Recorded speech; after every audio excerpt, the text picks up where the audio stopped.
ईश्वर ने हमारे भाग्य में जो लिखा है उसे हमसे कोई नहीं छीन सकता। लेकिन अगर हमें अपने ईश्वर पर सच्चा भरोसा है तो हमें वो भी मिल सकता है जो हमारे भाग्य में नहीं लिखा होता। इंसान का मुश्किल वक्त उसके लिए एक दर्पण की तरह होता है जो हमारी क्षमताओं का दर्शन हमें करवाता है। वह दिन मत दिखाना कान्हा कि हमें खुद पर गुरूर हो जाए। रखना अपने दिल में इस तरह कि जीवन सफल हो जाए। इस पूरे ब्रह्मांड में ऐसी कोई ताकत नहीं जो इंसान की इच्छाओं की पूर्ति कर सके, क्योंकि इंसान की इच्छाएं एक समुद्र के समान होती है जिसे कभी भी भरा नहीं जा सकता। जो दूसरों की तकलीफों को समझते हैं, जिनमें दया है, दिल से अच्छे हैं, उन्हें दोबारा जन्म लेना नहीं पड़ता। अगर कोई मनुष्य हमारे साथ बुरा कर रहा है तो उसे करने दो, यह उसका कर्म है और समय उसके कर्म का फल उसे जरूर देगा।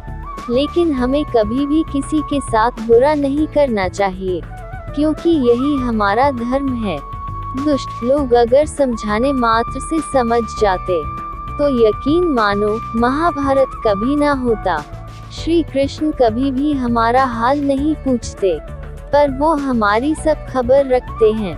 श्री कृष्ण अपने सच्चे भक्तों पे हर घड़ी नजर रखते हैं।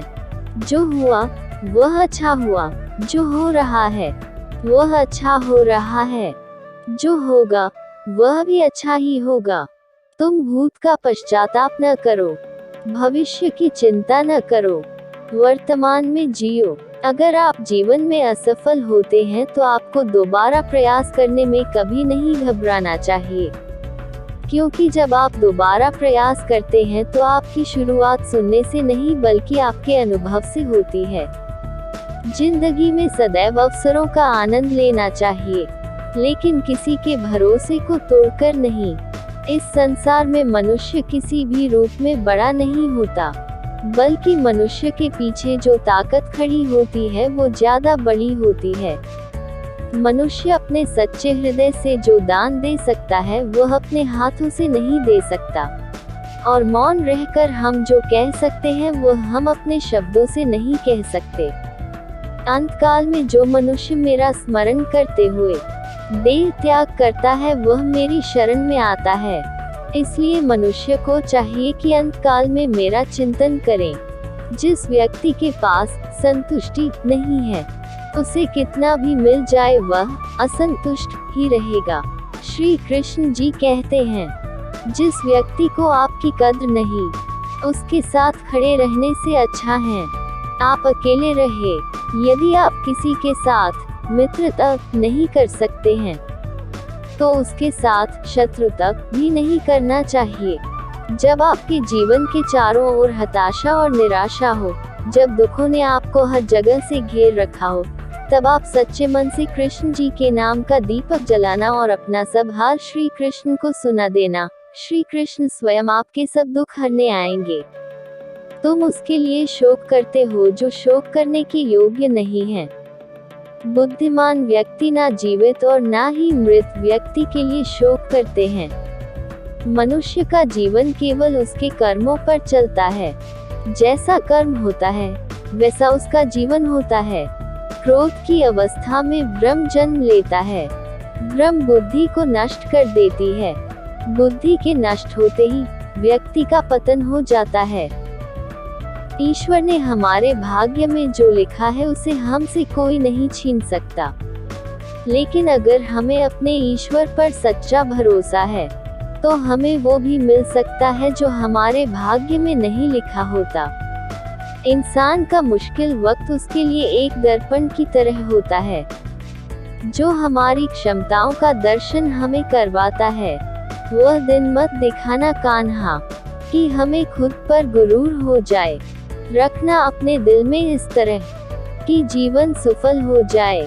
इस पूरे ब्रह्मांड में ऐसी कोई ताकत नहीं जो इंसान की इच्छाओं की पूर्ति कर सके, क्योंकि इंसान की इच्छाएं एक समुद्र के समान होती है जिसे कभी भी भरा नहीं जा सकता। जो दूसरों की तकलीफों को समझते हैं, जिनमें दया है, दिल से अच्छे हैं, उन्हें दोबारा जन्म लेना नहीं पड़ता। अगर कोई मनुष्य हमारे साथ बुरा कर रहा है तो उसे करने दो, यह उसका कर्म है और समय उसके कर्म का फल उसे जरूर देगा। लेकिन हमें कभी भी किसी के साथ बुरा नहीं करना चाहिए, क्योंकि यही हमारा धर्म है। दुष्ट लोग अगर समझाने मात्र से समझ जाते तो यकीन मानो महाभारत कभी ना होता। अगर जीवन में सफलता प्राप्त करनी है तो मेहनत पर विश्वास करें। किस्मत की आजमाइश तो जुए में होती है। जीवन में शांति चाहते हैं तो दूसरों की शिकायतें करने से बेहतर है खुद को बदल लें, क्योंकि पूरी दुनिया में कारपेट बिछाने से खुद के पैरों में चप्पल पहन लेना अधिक सरल है। अपने लक्ष्य के लिए जोशीले और जुनूनी बनिए। विश्वास रखिए, परिश्रम का फल सफलता ही है। इच्छा पूरी नहीं होती तो क्रोध बढ़ता है और इच्छा पूरी होती है तो लोभ बढ़ता है। इसलिए जीवन की हर स्थिति में धैर्य बनाए रखना। तू करता वही है जो तू चाहता है, होता वही है जो मैं चाहता हूँ। तू वही कर जो मैं चाहता हूँ, फिर होगा वही जो तू चाहता है। जीवन में आधे दुख इस वजह से आते हैं क्योंकि हमने उनसे आशाएं रखी जिनसे हमें नहीं रखनी चाहिए थी, और आधे दुख इस वजह से कि हमने उन लोगों पर संदेह किया जिन पर नहीं करना चाहिए था।